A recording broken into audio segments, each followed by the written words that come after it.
I'm extremely pleased, and also on the behalf of my villages, I'd like to thank all these people who are trying to help the government school. There are many people who feel sorry for the school or the education system in Nepal, and they try to donate some money towards the good and benefit of the school. But of course, giving some money to the school is no good. That is short term.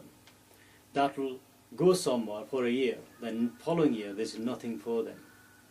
The government of Nepal is very poor and cannot afford the appropriate administration or logistic support for the school.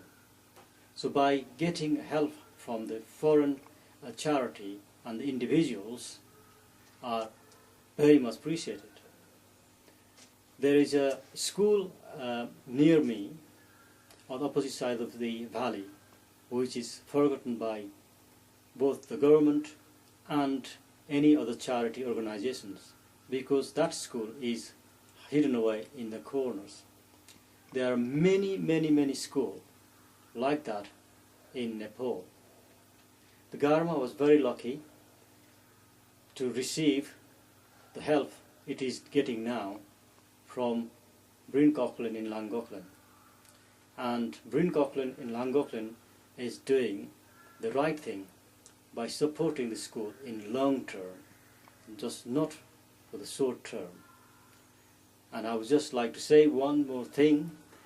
The education need in Nepal is greater than ever. Now the parents have realized that education is so important for their children.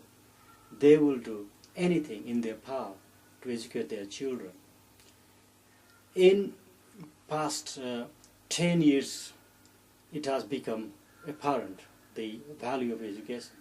But before then, parent had a choice, either to send the child to the school or keep them home to look after the goat or attend the field. Because if you don't attend the field and look after the goat, if the goat dies or the crop fails, the following year they will go hungry. So their choice was either keep the child at home to look after the field and the goat, or send them to the school. And most of the time they kept them at school, and they believed in their caste and the social hierarchy. If they are too poor, they never thought they can educate their children. They can never do that, and they believed that. They also believed the daughters aren't for the school. All my sisters aren't educated. Both my sisters never went to school, whereas all the boys went to school.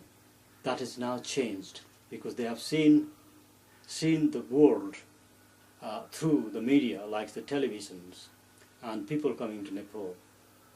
So education has become the most important part of many families' life.